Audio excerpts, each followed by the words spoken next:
Hello everyone, welcome to T one academy. I'm Sudheer Kumar.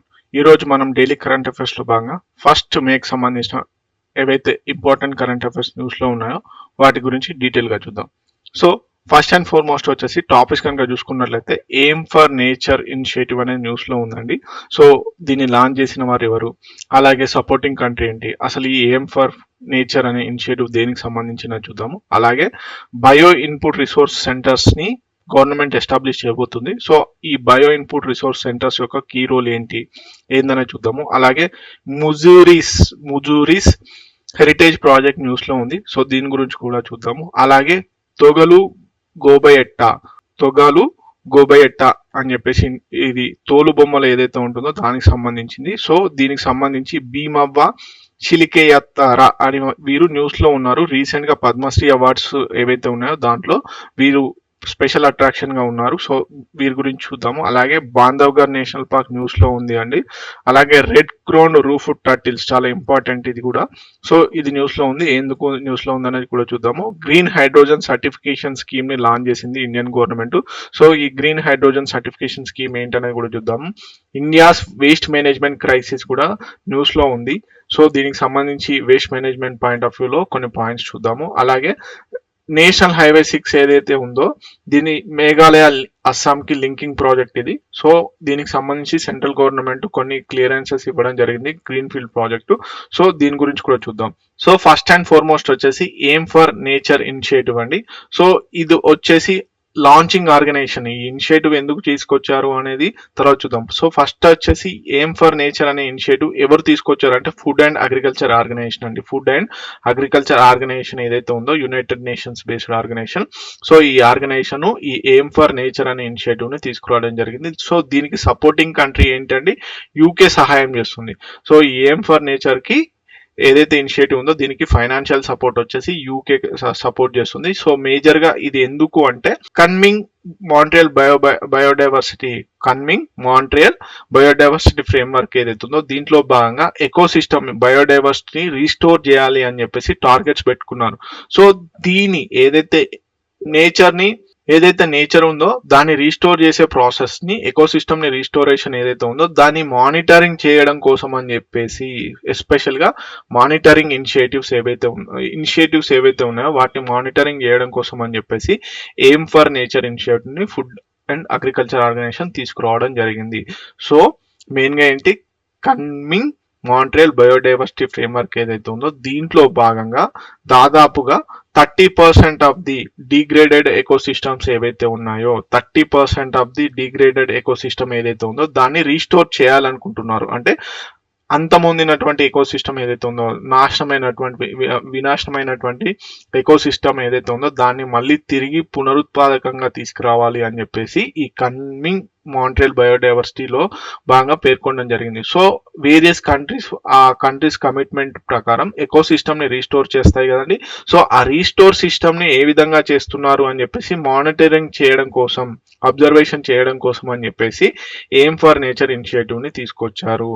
Okay, major గా దీంట్లో key features ఏంటి, technology driven లో భాగంగా శాటిలైట్స్ అలాగే డాటా అనాలైసిస్ టూల్స్ ఏవైతే ఉంటాయో వీటిని ఉపయోగించుకొని ప్రాపర్ గా మానిటర్ చేయాలని చెప్పేసి గ్లోబల్ డాటా సెట్. సో మొత్తంగా రీస్టోరేషన్ సంబంధించినటువంటి గ్లోబల్ ప్రపంచవ్యాప్తంగా వేరియస్ ఇనిషియేటివ్స్ ఏవైతే ఉన్నాయో వాటి పరంగా డాటా సెట్ ని ఒక తాటికి తీసుకురావాలనుకుంటున్నారు. అలాగే capacity development, training for data driven restoration, అంటే మేజర్ గా రిస్టోరేషన్ కు సంబంధించినటువంటి డాటాని ఏ విధంగా కలెక్ట్ చేయాలి అని చెప్పేసి కూడా ట్రైనింగ్ ఇవ్వబోతున్నారు. అలాగే డాటా ఇంటరాపరబిలిటీ, ఇంక్లూజివిటీ, ఎక్స్పాన్షన్ ఇవన్నీ కూడా ఈ ఎయిమ్ ఫర్ నేచర్ ఇనిషియేటివ్ లో భాగంగా ఉన్నాయి. సో ఇలాంటి ఇనిషియేటివ్ ఏంటి, ట్రాన్స్పరెన్సీని ప్రమోట్ చేస్తాయి, అకౌంటబిలిటీని ప్రమోట్ చేస్తాయి, అలాగే ఓనర్షిప్ ఆఫ్ రిస్టోరేషన్ ఎఫర్ట్స్ ఏ విధంగా ఉన్నాయనేది కూడా తెలపడం జరుగుతుంది. అడ్రస్ ది డాటా గ్యాప్స్ ఏవైతే ఉంటాయో 80% ఆఫ్ ది కంట్రీస్ ఏదైతే కన్వెన్షన్ ఆన్ బయోలాజికల్ డైవర్సిటీ ఏదైతే ఉందో దానికి సంబంధించి డాటా గ్యాప్స్ అనేటివి ఉన్నాయి. సో ఈ గ్యాప్స్ ని ఫిల్ చేయడం కోసం అని చెప్పేసి ఎయిమ్ ఫర్ నేచర్ ఇనిషియేటివ్ ని ఫుడ్ అండ్ అగ్రికల్చర్ ఆర్గనైజేషన్ తీసుకురావడం జరిగింది. సపోర్టింగ్ కంట్రీ వచ్చేసి యూకే. సో ఇది ఇంపార్టెంట్ అన్నమాట. Okay, next bio input resource centres ministry of agriculture and farmers welfare వారు రీసెంట్ గా కొన్ని guide lines input resource centres ని ఎస్టాబ్లిష్ చేసేందుకు కొన్ని గైడ్ లైన్స్ అనేవి ఇవ్వడం జరిగింది. యాక్చువల్లీ ఇందులో మనం గమనించాల్సింది ఏంటంటే బయో ఇన్పుట్ రిసోర్స్ సెంటర్స్ ఏంటి, దీనికి సంబంధించినవి అనేది చూద్దాము. మేజర్ గా national mission on natural farming ఏదైతే ఉందో, దీంట్లో భాగంగా న్యాచురల్ ఫార్మింగ్ కి సంబంధించిన ఏవైతే ఇనిషియేటివ్స్ ఉన్నాయో, వాటిని ప్రమోట్ చేయడం కోసం అని చెప్పేసి బయో ఇన్పుట్ రిసోర్స్ సెంటర్స్ ని ఎస్టాబ్లిష్ చేస్తున్నారు. ఏంటి, national mission on natural farming లో భాగంగా న్యాచురల్ ఫార్మింగ్ ని ప్రమోట్ చేయడం కోసం అని చెప్పేసి బయో ఇన్పుట్ రిసోర్స్ సెంటర్స్ ని లాంచ్ చేస్తున్నారు. So promoting natural farming under national mission on natural farming. Okay, bio input resource centres లో భాగంగా ఏంటి, ఇవి క్లస్టర్ లెవెల్ ఎంటర్ప్రైజెస్ అండి.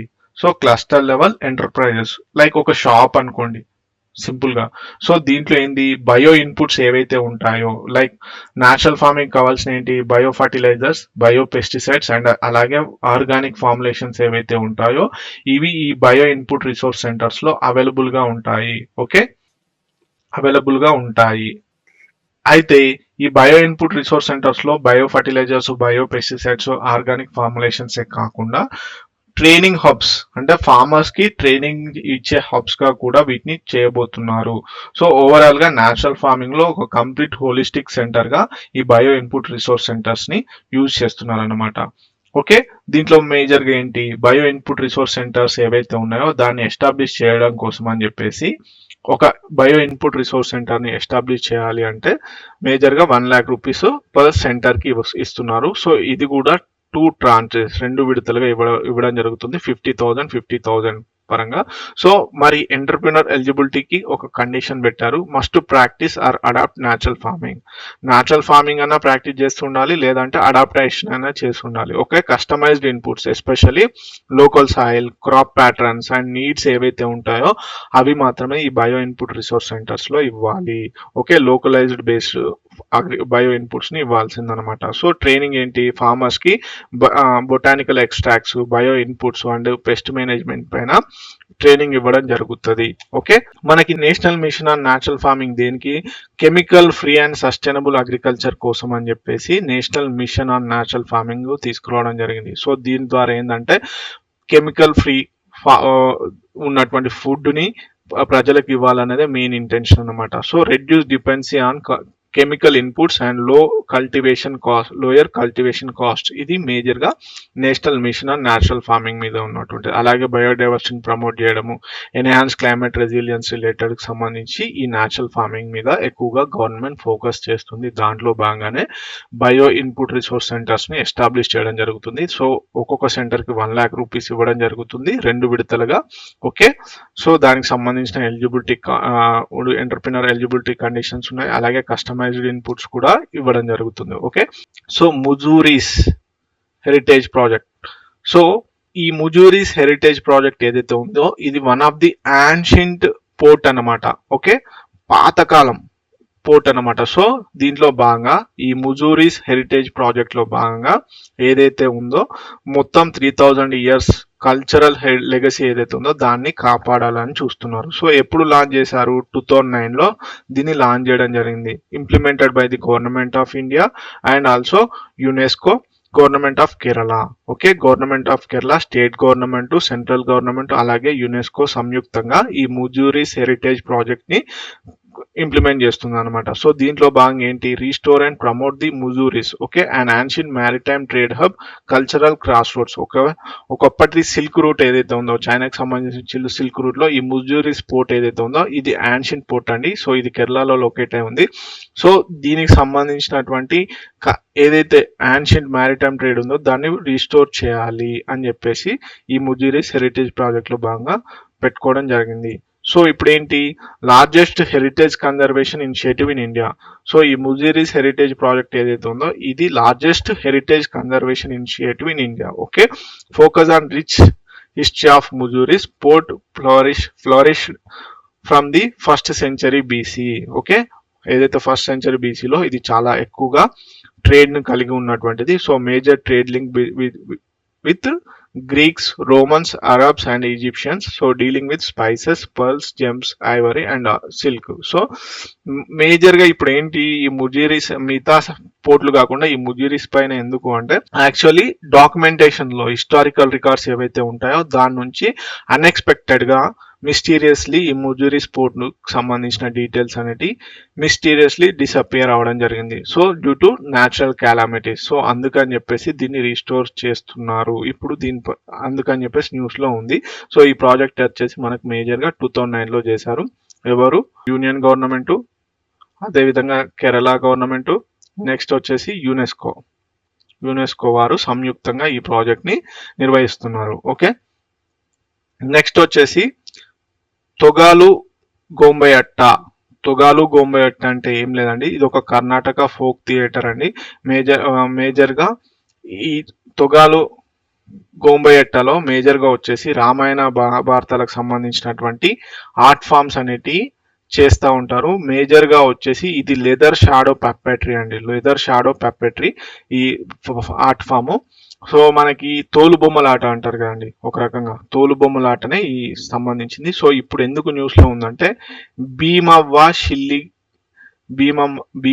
షిల్లే కేయాతర ఎవరైతే ఉన్నారో వీరికి పద్మ అవార్డ్స్ ఇవ్వడం జరిగింది. సో పద్మ అవార్డ్స్ రీసెంట్ గా పద్మశ్రీ అవార్డు ఇవ్వడం జరిగింది. అందుకని చెప్పేసి ఇప్పుడు వీరు న్యూస్ లో ఉన్నారు. So living legend Karnataka folk theatre వీరు ఎవరు? Bhimavva Shille Kyathara. Okay, at the age of 96 వీరికి ఏంటి పద్మశ్రీ అవార్డు ఇవ్వడం జరిగింది. సో వీరు కర్ణాటక వాసి. సో వీరు ఫేమస్ ఇన్ తోగాలు గొంబయట్ట, ఏది లెదర్ షాడో పప్పటి తోలు బొమ్మలాటలో. ఓకే, ఓవర్ 70 years వీరు ఏదైతే ఈ తోలు బొమ్మలాట ఉందో సో దాన్ని పర్ఫార్మెన్స్ చేస్తూ ఉంటున్నారు. సో దీంట్లో భాగంగా రామాయణ మహాభారత సంబంధించిన ఏదైతే సీన్స్ ఉంటాయో వాటిని పర్ఫార్మెన్స్ చేస్తూ ఉంటారు అన్నమాట. ఓకే, సో దీంట్లో భాగంగానే చిల్డ్రన్స్ కి అలాగే యూత్ కి ఆ యొక్క ఆర్ట్ ఫామ్ గురించి అవేర్నెస్ కూడా క్రియేట్ చేశారు. అందుకని చెప్పేసి వీరికి పద్మశ్రీ అవార్డు ఇవ్వడం జరిగింది. సో వీరు ఇప్పుడు న్యూస్ లో ఉండడం వల్ల నేను కరెంట్ అఫైర్స్ లో ఉంచడం జరిగింది. ఓకే, మేజర్ గా నేషనల్ రికగ్నిషన్ రీసెంట్ గా 2025 లో వీరికి పద్మశ్రీ ఇవ్వడం జరిగింది. ఓకే, సో ఎందుకు కల్చరల్ ప్రిజర్వేషన్, ఏదైతే ఇలాంటి ఆర్ట్ ఫామ్స్ దాదాపుగా 70 years నుంచి ఆ ఆర్ట్ ఫామ్ ని కాపాడుకుంటూ ఉన్నారు కాబట్టి ఆ వారి కాంట్రిబ్యూషన్స్ కి పద్మశ్రీ అవార్డు ఇవ్వడం జరిగింది. So a symbol of grassroots custodianship of intangible cultural heritage ఏదైతే ఉందో దాన్ని ప్రిజర్వ్ చేసినందుకు వారికి సేవలను గుర్తిస్తూ పద్మశ్రీ అవార్డు ఇవ్వడం జరిగింది. ఓకే, నెక్స్ట్ వచ్చేసి బాంధవ్గఢ్ నేషనల్ పార్క్ అండి. యాక్చువల్లీ ఎందుకు న్యూస్ లో ఉందంటే ఇల్లీగల్ మైనింగ్ అనేది బాంధవ్గఢ్ నేషనల్ పార్క్ లో జరుగుతుందని చెప్పేసి సుప్రీంకోర్టులో ఒక పిటిషన్ వేశారు. Illegal mining Bandhavgarh national park లో జరుగుతుంది అని చెప్పేసి. యాక్చువల్గా ఏంటి అంటే ఈ పిటిషన్ ని సుప్రీంకోర్టు డిస్మిస్ చేసింది. ఎందుకు అంటే లాకు సంబంధించి చాలా మట్టుకి మిస్యూజ్ చేయడం జరిగింది. ఎవరైతే పిటిషనర్ ఉన్నారో ఆ పిటిషనర్ లాను మిస్యూజ్ చేస్తూ ఇల్లీగల్ మైనింగ్ జరుగుతుంది అని చెప్పేసి సుప్రీంకోర్టులో కేసు వేయడం జరిగింది. కానీ అక్కడ ఎలాంటిది లేదు అని చెప్పేసి చెప్పడం జరిగింది. అలాగే పిటిషనర్ కూడా 1 lakh రూపీస్ వరకు పెనాల్టీ వేయడం జరిగింది. సో అందుకని చెప్పేసి న్యూస్ లో ఉంది. Compulsory important, Bandhavgarh national park మనకి మధ్యప్రదేశ్ లో లొకేట్ అయి ఉంది. ఓకే, వింధ్యా రేంజెస్ లో ఇది లొకేట్ అయి ఉంది. ఇక్కడ మనకు కనుక చూసుకున్నట్లయితే ఉమేరియా డిస్ట్రిక్ట్ లో లొకేట్ అయి ఉంది. సో దీన్ని నేషనల్ పార్క్ గా 1968 లోనే అనౌన్స్ చేయడం జరిగింది. ఈ బాంధవ్గఢ్ నేషనల్ పార్క్ ని 1968 లోనే నేషనల్ పార్క్ గా అనౌన్స్ చేయడం జరిగింది. 1993 లో ప్రాజెక్ట్ టైగర్ కింద కూడా బాంధవ్గఢ్ నేషనల్ పార్క్ ని బాంధవ్గఢ్ టైగర్ రిజర్వ్ గా కూడా ప్రకటించడం జరిగింది. ఓకే, హిస్టారికల్ సిగ్నిఫికెన్స్ కనుక చూసుకున్నట్లయితే హోమ్ టు బాంధవ్గఢ్ ఫోర్ట్, ఎక్కడైతే త్రేతాయుగానికి సంబంధించినటువంటి ఉన్నాయో ఇక్కడ ఉన్నాయన్నమాట. ఇన్స్క్రిప్షన్స్, రాక్ ఆర్ట్స్ ఇవన్నీ కూడా ఈ బాంధవ్గఢ్ ఫోర్ట్ లో మనకి లభ్యమయ్యాయి. సో రిచ్ ఆర్కియాలజికల్ రిమైన్స్ కూడా ఇక్కడ ఉండడము, అలాగే వాకాటక, అలాగే సేన్గర్, కల్చూరి, బహెగల్ సంబంధించిన డైనాసిటీస్ ఏవైతే ఉన్నాయో వాటికి సంబంధించిన ఆర్కియాలజికల్ రిమైన్స్ ఇక్కడ బయటపడ్డాయి. ఓకే, మహారాజా ఆఫ్ రీవాకి సంబంధించి ఇది హంటింగ్ గ్రౌండ్ గా కూడా ఉండేది. Okay, with connection with Ramayana legends. Okay, so అదే విధంగా ఫ్లోరా ఫానా గురించి కనుక చూసుకున్నట్లయితే డామినెంట్ స్పీసీస్ కనుక ఏంటి డ్రై డెసిడియస్ ఫారెస్ట్ కలిగి ఉంటుంది. పర్టికులర్లీ సాల్ట్ రీస్ ఈ బంధవ్గఢ్ నేషనల్ పార్క్ కి పెట్టింది పేరు అనమాట. అలాగే ఫానా కనుక చూసుకున్నట్లయితే మనకి royal Bengal tiger, highest density of the world, చీతల్, sambar, okay, అదేవిధంగా లెపర్డ్, వైల్డ్ డాగ్ ఇవన్నీ కూడా బాంధవ్గఢ్ నేషనల్ పార్క్ లో ఉన్నాయి. మనం ఇక్కడ గమనించాల్సింది ఏంటంటే ఎక్కడ లొకేట్ అయి ఉంది, ఏ స్టేట్ లో ఉందంటే మనకి మధ్యప్రదేశ్ లో ఉంది. ఓకే, నెక్స్ట్ కరెంట్ అఫైర్ కనుక చూసుకున్నట్లయితే red crowned roof turtles news లో ఉన్నాయండి. సో మేజర్ గా ఆఫ్టర్ వేరియస్ కన్జర్వేషన్ ఇనిషియేటివ్స్ ద్వారా సో 30 years తర్వాత after 30 years 20 critically endangered red crown roof turtles ఏవైతే ఉన్నాయో వాటిని సక్సెస్ఫుల్ గా గంగా రివర్ లో రీఇంట్రడ్యూస్ చేయడం జరిగింది. ఓకే, నమామి గంగే మిషన్ లో భాగంగా ఏవైతే ఈ critically endangered red crown roof turtles ఉంటాయో వాటిని 30 years తర్వాత మొత్తంగా ఒక 20 ఈ రెడ్ క్రోన్ రూఫ్ టర్టిల్స్ ని గంగా రివర్ లో వదిలిపెట్టడం జరిగింది as part of the Namami Gange machine లో భాగంగా. సో దీన్ని బట్టి ఏంటంటే significant mile stone in biodiversity conservation. So మనకి ఇలాంటి ఏవైతే స్పీసీస్ న్యూస్ లో ఉన్నప్పుడు అవి సైట్స్ లో ఏ పొజిషన్ లో ఉన్నాయి, వైల్డ్ లైఫ్ ప్రొటెక్షన్ యాక్ట్ కింద ఏ కేటగిరీలో ఉంచారు, అలాగే ఐయుసిఎన్ రెడ్ లిస్ట్ లో ఏ స్టేజ్ లో ఉందనేది కూడా చూడాలి. So red crowned roof turtles యొక్క సైంటిఫిక్ నేమ్ వచ్చేసి బతాగుర్ కచుగా. ఓకే, సో మేజర్ గా ఇండియాలో, నేపాల్, బంగ్లాదేశ్ లో ఇవి కనిపిస్తూ ఉంటాయి. గంగా, బ్రహ్మపుత్ర, చంబల్ రివర్ లో ఇవి ఉంటాయన్నమాట. సో వీటి క్రిటికల్లీ ఎండేంజర్డ్ స్టేటస్ లో ఉండడం వల్ల వీటికి మేజర్ గా ప్రొటెక్షన్ ఇవ్వడం జరుగుతుంది. అయితే రీసెంట్ గా ఆఫ్టర్ 30 years తర్వాత కన్జర్వేషన్ సెంటర్ నుంచి గంగా రివర్ లో వీటిని సక్సెస్ఫుల్ గా రీఇంట్రడ్యూస్ చేయడం జరిగింది. ఓకే, సో చెప్పాను కదా ఐయుసిఎన్ స్టేటస్ ఏంటి అంటే క్రిటికల్లీ ఎండేంజర్డ్. సో చాలా థ్రెటన్ కి చాలా దగ్గరగా ఉంది అని చెప్పేసి అర్థం అన్నమాట. సో అందుకని చెప్పేసి హైయెస్ట్ ప్రొటెక్షన్ కేజ్ లో ఉంచుతున్నారు. నెక్స్ట్ వచ్చేసి ఇండియన్ వైల్డ్ లైఫ్ యాక్ట్ ఏదైతే ఉందో వైల్డ్ లైఫ్ ప్రొటెక్షన్ యాక్ట్ 1972 ఉంది కదండి. సో దీంట్లో మనకి వేరియస్ కేటగిరీస్ లో స్పీసీస్ ని ఉంచుతారు. దాంట్లో భాగంగా షెడ్యూల్ 1 కేటగిరీలో హైయెస్ట్ ప్రొటెక్షన్ రేంజ్ లో దీన్ని ఉంచడం జరిగింది. ఏది రెడ్ క్రోన్డ్ రూఫ్ టర్టిల్స్ ని. అపెండిక్స్ 1 సైట్స్ మనకి convention of international trade of endanger species ఏదైతే ఉందో సో దీంట్లో అపెండిక్స్ 1 లో ఉంది. అంటే దీని ప్రకారం ఇంటర్నేషనల్ ట్రేడ్ అనేది బ్యాన్ జరిగింది. సో మేజర్ గా ఎందుకు థ్రెట్స్ ఏంటి, habitat damage, pollution, dam construction, excessive water use వల్ల ఈ రెడ్ క్రోన్ రూఫ్ టర్టిల్స్ అనేటి మనకి క్రిటికల్ ఎండేంజర్డ్ కేటగిరీలోకి రావడం జరిగింది. నెస్టింగ్ సైట్స్ మేజర్ గా వచ్చేసి శాండ్ మైనింగ్, అలాగే ఫార్మింగ్ డిస్ట్రాయ్స్ వల్ల egg laying areas farming destroys ద్వారా వాటి యొక్క మనుగడకి డ్యామేజ్ జరిగింది అనమాట. పోచింగ్ కూడా one of the main reason. Okay, this is all about red crowned roof turtles. Next green hydrogen certification scheme of India. So green hydrogen certification scheme ని successful గా implement చేయడం జరుగుతుంది ministry of new and renewable energy. Okay, India has signed agreement supply 4.12 lakh tons of green hydrogen derivatives to Japan and Singapore. This is the most important. ఇటీవల కాలంలో ఏ countries తోని India green hydrogen derivatives లో భాగంగా సంతకాలు చేసింది అని చెప్తే agreements చేసింది అంటే జపాన్ అండ్ సింగపూర్. దాదాపుగా 4.12 lakhs of tons green hydrogen derivatives పైన సంతకం చేయడం జరిగింది. దీంట్లో భాగంగానే green hydrogen certification scheme of India అని కూడా తీసుకురావడం జరిగింది. దీంట్లో భాగంగా గ్రీన్ హైడ్రోజన్ ఉత్పత్తికి సంబంధించి సర్టిఫికేషన్ కూడా ఇవ్వడం జరుగుతుంది. సో దాన్ని ఇంప్లిమెంట్ చేస్తున్నటువంటి ఏజెన్సీస్ చాలా ఇంపార్టెంట్, కరెంట్ అఫైర్స్ లో ఖచ్చితంగా అడుగుతాడు. So ministry of new and renewable energy వారు ఇంప్లిమెంట్ చేస్తున్నారు. నోడల్ ఏజెన్సీ ఎవరు, బ్యూరో ఆఫ్ ఎనర్జీ ఎఫిషియన్సీ వారు, supported by the national green hydrogen mission ద్వారా సపోర్టింగ్ సిస్టమ్ అనేది ఇస్తున్నారు. ఓకే, సర్టిఫికేషన్ బాడీ ఎవరు, అక్రెడియేషన్ కార్బన్ వెరిఫికేషన్ ఏజెన్సీస్ ఏవైతే ఉంటాయో ఇవి సర్టిఫికేషన్ ఇస్తాయి. ఇంప్లిమెంట్ వచ్చేసి bureau of energy efficiency. Okay, next వచ్చేసి evaluation cycle. Each financial year కి ఈ ఎవాల్యుయేషన్ సైకిల్ అనేది ఉంటుంది. సో ఆబ్జెక్టివ్స్ ఏంటి, ఈ సర్టిఫికేషన్ ప్రోగ్రామ్ లో, గ్రీన్ హైడ్రోజన్ సర్టిఫికేషన్ ప్రోగ్రామ్ లో అంటే certify hydrogen produced exclusively using renewable energy ద్వారా ఉపయోగించుకొని మాత్రమే ప్రొడ్యూస్ చేసినటువంటి హైడ్రోజన్ ని గ్రీన్ హైడ్రోజన్ గా మనం పేర్కొనడం జరుగుతుంది. Okay, promote traceability, transparency and market credibility. So ఈ ఏదైతే సర్టిఫికేషన్ ప్రోగ్రామ్ ఉందో, గ్రీన్ హైడ్రోజన్ సర్టిఫికేషన్ స్కీమ్ ఏదైతే ఉందో, దాన్ని ఇండియాస్ టార్గెట్ ఏదైతే ఉందో 5 million metric tons of green hydrogen production 2030 కల్లా చేయాలని టార్గెట్ పెట్టుకుంది కదా, దానికి అనుబంధంగా ఇది ఉంటుందన్నమాట. So integrate with India's carbon credit trading scheme. Okay, and this is all about green hydrogen certification scheme of India. Okay, next వచ్చేసి India's waste management crisis. So ఒక న్యూ గ్లోబల్ స్టడీ ఏమని publish చేసిందంటే, published in Nature, has identified India as the world's largest plastic polluter.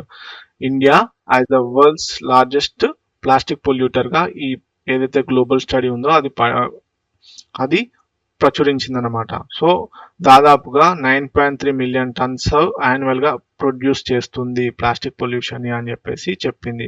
So ఇదేంటంటే recent గా Supreme Court వచ్చేసి Supreme Court verdict on Vellore tanneries providers ఏదైతే ఉందో judicial framework లో భాగంగా, సో దాంట్లో కూడా మాండమస్ అనే రిట్ ని యూజ్ చేసింది సుప్రీంకోర్టు కూడా. సో దీంట్లో భాగంగా ఇండియాస్ వేస్ట్ మేనేజ్మెంట్ క్రైసిస్ అనేది ఉంది. సో ఏమని చెప్తుంది, 9.3 మిలియన్ టన్స్ యాన్యువల్ గా ఉత్పత్తి అవుతుంది అని చెప్తుంది. సో దానికి సంబంధించిన డీటెయిల్స్ చూద్దాము. So first of all waste management collection ఏంటి? వేస్ట్ మేనేజ్మెంట్ అంటే refers to collection, segregation, treatment, disposal of waste to prevent environmental degradation. So దీంట్లో ఛాలెంజ్ ఏంది, యాక్చువల్ ప్లాస్టిక్ పొల్యూషన్ వచ్చేసి much higher 0.54 kg per capita అని produce చేస్తున్నారు అని చెప్తుంది. Official estimates వచ్చేసి 0.12 kg పర్ డే ని అఫీషియల్ చేస్తున్నారు, కాకపోతే 0.54 kg పర్ క్యాపిటగా ఉంది. సో దీంట్లో భాగంగా మరి ఇండియన్ గవర్నమెంట్ ఏమేమి ఇనిషియేటివ్స్ చేస్తుందంటే, ప్లాస్టిక్ మేనేజ్మెంట్ రూల్స్ ఏవైతే ఉన్నాయో వాటిని 2016 to 24 మధ్యలో చేశారు. దీంట్లో సోర్స్ సెగ్రిగేషన్, అలాగే extended producer responsibility, single use plastic bans ని ఇందులో భాగంగా చేయడం జరుగుతుంది. మ్యాండేటరీ జూట్ ప్యాకింగ్ యాక్ట్ ని కూడా తీసుకురావడం జరిగింది. So eco friendly jute packaging ని ఎంకరేజ్ చేస్తుంది అనమాట దీంట్లో భాగంగా. So to reduce plastic dependency, extended producer responsibility ఏదైతే ఉందో, mandate producers to collect, recycle, meet targets. Okay, ఈ విధంగా. అదేవిధంగా డీసెంట్రలైజ్డ్ వేస్ట్ గవర్నెన్స్, గ్రామ పంచాయత్ రెస్పాన్సిబిలిటీ ఏదైతే ఉందో, సో లోకల్ వేస్ట్ మేనేజ్మెంట్ కి ఇవ్వడం జరిగింది. ఓకే, సో రీసెంట్ గా సెంట్రల్ గవర్నమెంట్ నేషనల్ హైవే 6 ఏదైతే ఉందో దానికి సంబంధించిన green field corridor linking project ఏదైతే ఉందో మేఘాలయ, అస్సాంకి, దానికి సెంటర్ క్లియర్ చేసింది. సో దీని గురించి చూద్దాము. సో దీని యొక్క టోటల్ లెంత్ వచ్చేసి 166.80 kilometres.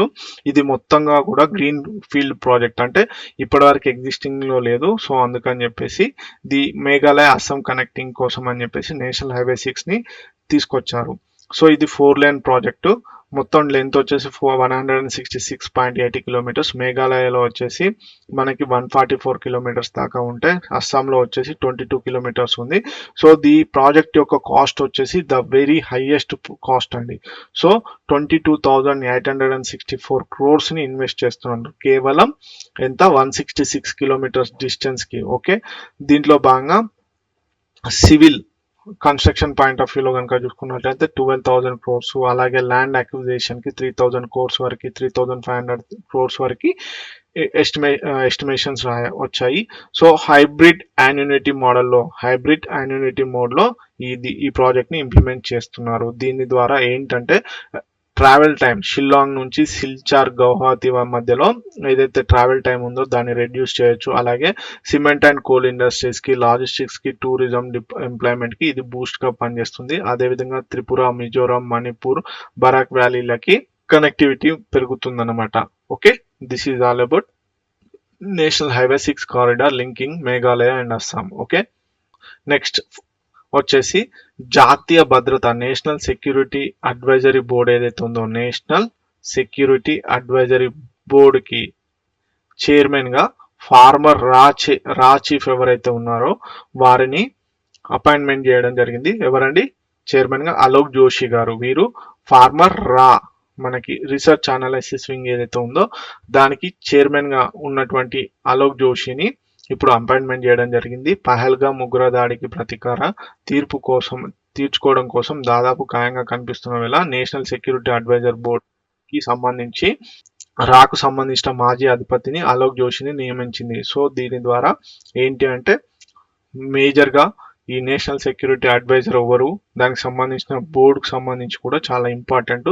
So national security adviser సంబంధించి 15 మందితో కూడినటువంటి నేషనల్ సెక్యూరిటీ అడ్వైజర్ బోర్డు పనిచేస్తుంది. ఓకే, సో ఎవరిని అపాయింట్ చేశారు అంటే అలోక్ జోషి. ఓకే, అలోక్ జోషి వీరు మాజీ రా చైర్మన్. సో ఇవన్నీ ఇంపార్టెంట్ కరెంట్ అఫైర్స్. మరిన్ని ఇంపార్టెంట్ కరెంట్ అఫైర్స్ కోసం T1 అకాడమీ యొక్క యూట్యూబ్ ఛానల్తో పాటుగా T1 అకాడమీ టెలిగ్రామ్ ఛానల్ని అలాగే T1 అకాడమీ వెబ్సైట్ని ఫాలో అవ్వండి. Thank you so much.